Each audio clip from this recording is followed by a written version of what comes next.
Friends இந்த மேகியை வச்சு பண்ண மிச்சரை பாருங்களா, பார்க்கவே எவ்வளோ ஒரு சூப்பராக இருக்குது. டேஸ்ட்டு பார்த்தோன்னா அந்த அளவுக்கு சூப்பராக இருக்கும்.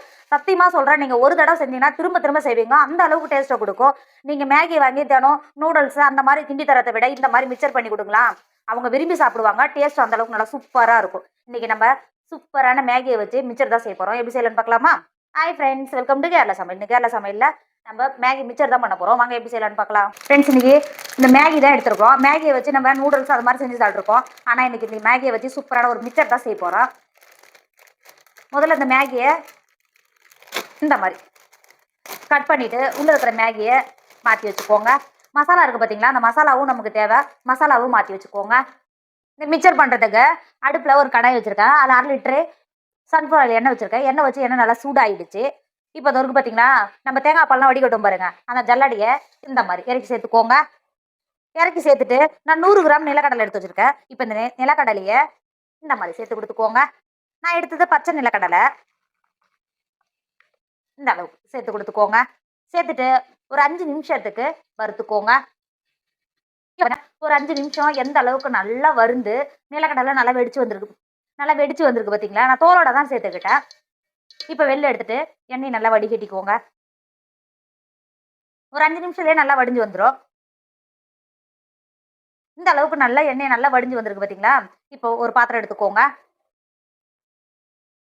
இந்த மாதிரி ஒரு பாத்திரத்தில் சேர்த்து கொடுத்துக்கோங்க. நிலக்கடலை மாற்றி கொடுத்துட்டு இந்த ஜல்லடில் 1/4 கப் நான் பொட்டுக்கடலை எடுத்துருக்கேன். அந்த பொட்டுக்கடலையை சேர்த்து கொடுத்துக்கோங்க. சேர்த்துட்டு பொட்டுக்கடலையும் ஒரு 5 நிமிஷத்துக்கு அதே மாதிரி வறுத்து எடுத்துக்கோங்க. இப்போ பாருங்க, பொட்டுக்கடலையும் எந்த அளவுக்கு நல்லா வந்திருக்கு பார்த்தீங்களா. பொட்டுக்கடலையும் எண்ணெய் நல்லா வடிகட்டிட்டு நம்ம மாற்றி வச்சிருக்கிற பாத்திரத்துக்கு மாற்றிக்கோங்க. பொட்டுக்கடலையை மாற்றி கொடுத்துட்டு அது கூடவே 1/4 கப் அவுள் எடுத்து வச்சிருக்கேன். அவுளை உள்ள சேர்த்து கொடுத்துக்கோங்க.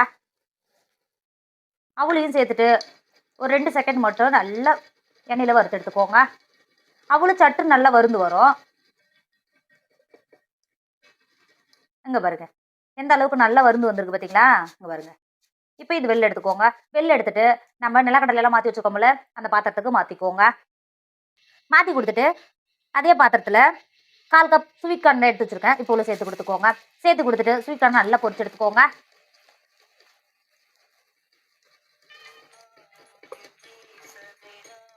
இப்போ பாருங்க, ஸ்வீட் கார்ன் நல்லா சட்டுன்னு நல்லா பொரிஞ்சு வந்துடும். அங்கே பார்த்தீங்களா, எந்த அளவுக்கு நல்லா பொரிஞ்சு வந்துடுது பார்த்தீங்களா. இப்போ பாத்திரத்துக்கு மாற்றி கொடுத்துக்கோங்க. நான் செவப்பு அவுள் சேர்த்ததுனால தான் எண்ணெய் இந்த கலரும் மாறிடுச்சு. இப்போ நம்ம எடுத்து வச்சிருக்கிற நூடுல்ஸை இந்த மாதிரி சேர்த்து கொடுத்துக்கோங்க. சேர்த்து கொடுத்து நல்லா நூடுல்ஸ் நல்லா கலர் மாதிரி வரணும். அது வரையிலும் எண்ணெயில் நல்லா வறுத்து எடுத்துக்கோங்க. இப்போ பாருங்க, ஒரு சைடு நல்லா கலர் மாதிரி நல்லா வருந்து வந்திருக்கு பார்த்தீங்களா. இப்போ திருப்பி சேர்த்துட்டு இந்த மாதிரி நல்லா கலர் வர வரைக்கும் இருக்கிற நூடுல்ஸ் எல்லாம் இதே மாதிரி பொரிச்சு மாற்றி வச்சுக்கோங்க. பொரிச்சு எடுத்துட்டு அது கூடவே 10 பல்லு பூண்டை 1 பாதிமா தட்டி வச்சிருக்கேன். இப்போ சேர்த்து கொடுத்துக்கோங்க. நான் செவப்பு அவுள் சேர்த்ததுனால எண்ணெய் இந்த கலரில் இருக்கு. நீங்கள் எடுக்கும்போது வெள்ளை அவுள் எடுத்துக்கோங்க. பூண்டை சேர்த்துட்டு அது கூடவே 2 கொத்து கருவேப்பிலை உருட்டி எடுத்து வச்சிருக்கேன். இப்போ சேர்த்து கொடுத்துக்கோங்க. சேர்த்து எண்ணெயிலே பூண்டையும் கருவேப்பிலையும் நல்லா வறுத்து எடுத்துக்கோங்க. வறுத்துட்டு நம்ம மாற்றி வச்சிருக்கிற பாத்திரத்துக்கே மாற்றிக்கோங்க. இப்போ பாருங்க, நம்ம நூடுல்ஸை வறுத்து எடுத்தோம் பார்த்தீங்களா. இந்த மாதிரி கையை வச்சு இந்த அளவுக்கு உடச்சி எடுத்துக்கோங்க. நல்லா கிறிஸ்பியாக இருக்கும். இந்த அளவுக்கு உடச்சி எடுத்துக்கோங்க. இந்த அளவுக்கு உடச்சி எடுத்துட்டு நூடுல்ஸை மாற்றி வச்சுக்கோங்க. நம்ம மிச்சருக்கு எல்லாத்தையும் வறுத்து வச்சுருக்கோம் பார்த்தீங்களா, அது கூடவே நம்ம நூடுல்ஸையும் சேர்த்து கொடுத்துக்கோங்க.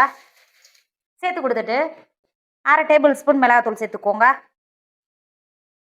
அது கூடவே 1 டேபிள் ஸ்பூன் உப்பு சேர்த்துக்கோங்க. சேர்த்து கொடுத்துட்டு ஒரு ஸ்பூனை வச்சு நல்லா கலந்து கொடுத்துக்கோங்க. இந்த அளவுக்கு நல்லா கலந்து கொடுத்துட்டு மேகியில் நம்ம மசாலா மாற்றி வச்சோம் பார்த்தீங்களா, இந்த மசாலாவை இந்த மாதிரி சேர்த்து கொடுத்துக்கோங்க. இதோட டேஸ்ட் அந்த அளவுக்கு நல்லா சூப்பராக இருக்கும். சேர்த்து கொடுத்துக்கோங்க. மசாலாவை சேர்த்து கொடுத்துட்டு ஒரு டைம் நல்லா கிண்டி கொடுத்துக்கோங்க. இந்த அளவுக்கு நல்லா கிண்டி கொடுத்துட்டு இப்போ சாப்பிட்டு பாருங்கள். இதோட டேஸ்ட் அந்த அளவுக்கு சூப்பராக இருக்கும். 5 நிமிஷத்தில் சட்டுன்னு காலி ஆகிடும். நீங்கள் ஒரு தடவை செஞ்சு கொடுத்தீங்கன்னா திரும்ப திரும்ப செய்வீங்க. அந்த அளவுக்கு டேஸ்ட்டை கொடுக்கும்.